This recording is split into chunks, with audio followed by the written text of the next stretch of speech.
दोस्तों stock movers में आपका स्वागत है। दोस्तों आप हमारे चैनल पे नए हैं तो हमारे चैनल को सब्सक्राइब और बेल आइकन को हिट जरूर कर ले। आज हम बात करेंगे मझगांव डक के बारे में।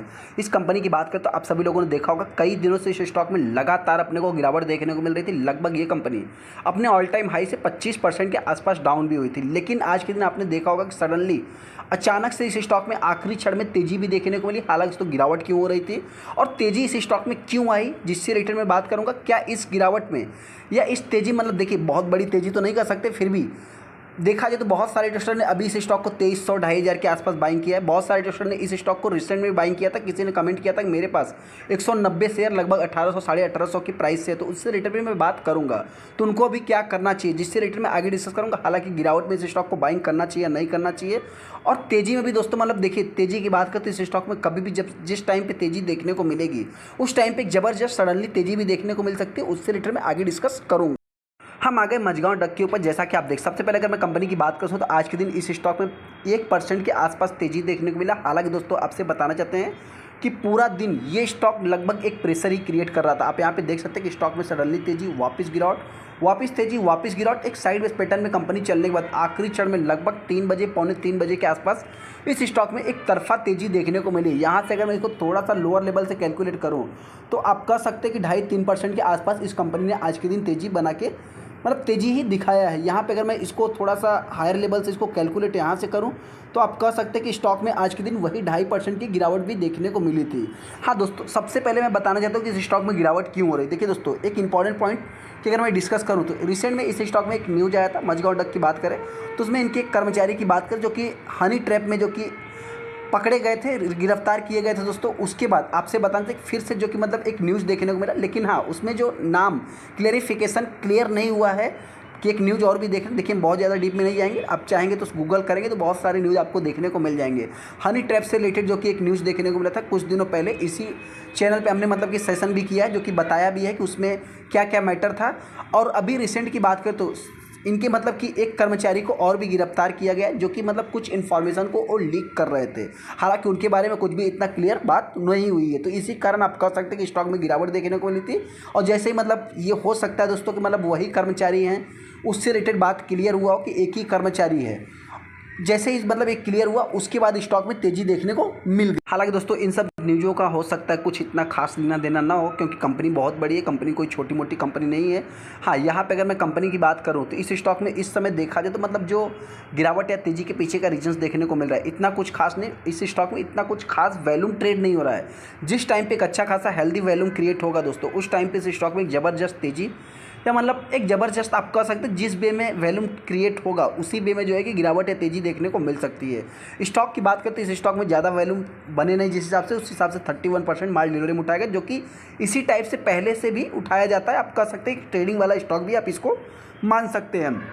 कंपनी की बात करें तो कंपनी जो है कि 2024 में ही 16 जनवरी को 2024 में ही 2400-2500 रुपये के आसपास हाई लगाया था। उसके बाद इस कंपनी ने अभी तक मतलब आप कह सकते 2 महीना हो गए कुछ भी इतना खास रिटर्न बना के नहीं दिया है। यहाँ पे इस स्टॉक में अगर मैं अनाउंसमेंट की बात करूँ तो आप यहाँ पे देखेंगे दोस्तों जो कि कुछ अपडेट देखने को मिले थे जो कि इसके पहले की ही बात हो रही है। हालांकि जो छोटे मोटे न्यूज़ हैं ये जो कि वेबसाइट पे अपडेट नहीं, क्योंकि इनकी वजह से कुछ इतना खास स्टॉक में वैलेटाइल नहीं दोस्तों। हाँ न्यूज़ बेस पे कुछ ट्रेडर्स अपने पॉइंट से जो है कि ट्रेडिंग कर लेते हैं। अभी अगर आप कंपनी के 5 दिन के चार्ट को देखेंगे तो लगभग कंपनी 7% की गिरावट दर्ज कर रही है। जो रिटेलर सोच रहे हैं कि अचानक से इस स्टॉक में तेजी क्यों है, अचानक से गिरावट क्यों है, दोस्तों उनसे इतना ही कहना चाहते हैं कि इसके पहले भी अगर आपने देखा होगा तो स्टॉक में इसी टाइप की एक्टिविटीज़ वापस जो है कि रिकवरी, वापस आप कर सकते हैं गिरावट, वापस तेजी देखने को मिली।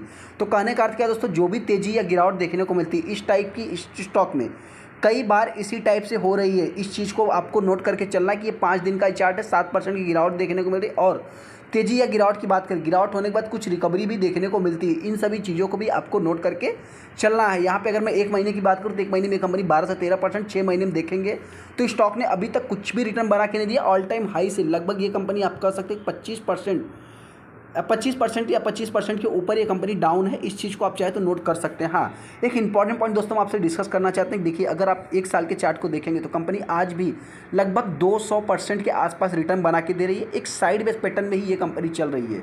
हाँ एक इंपॉर्टेंट पॉइंट ये भी है दोस्तों कि इस कंपनी से थोड़ा सा मतलब क्या है कि देखिए जिस हिसाब से हिंदुस्तान एरोनॉटिक्स की बात करें, बहुत सारे डिफेंस सेक्टर की कंपनियाँ हैं, उनसे आप एक्सपेक्ट करेंगे तो एक हाई ग्रोथ की एक्सपेक्टेशन करके चल सकते हैं। लेकिन इस कंपनी की मैं बात करूं तो आप इससे थोड़ा सा स्लो एक्सपेक्टेशन करके चल सकते हैं। कंपनी ख़राब नहीं है, कंपनी जो है कि अपने सेक्टर में एक प्रकार से मोनोपोली भी कर सकते हैं। जिस हिसाब से HLA हिंदुस्तान एरोनॉटिक्स से कुछ भी एक्सपेक्टेशन की जाती है एयर डिफेंस से रिलेटेड, तो उसी हिसाब से आप कह सकते हैं सबमरीन से रिलेटेड, सी से रिलेटेड इस कंपनी से कुछ भी एक्सपेक्टेशन की जा सकती है। तो उस हिसाब से ये भी कंपनी का बिजनेस एकदम स्ट्रांग देखने को मिल जाता है। जो भी रिटेलर इस स्टॉक को अभी बाइंग कर रहे हैं हम उनसे इतना ही कहना चाहिए दोस्तों, देखिए इस स्टॉक में बाइंग करो या ना करो, मर्जी आपकी, डिसीजन आपको लेना, हम कोई भी रिकमेंडेशन नहीं दे रहे हैं। लेकिन हाँ, यहाँ पे 75:25 का रेशियो फुलफिल करके चलना होता है, जो कि ये फिक्स नहीं है।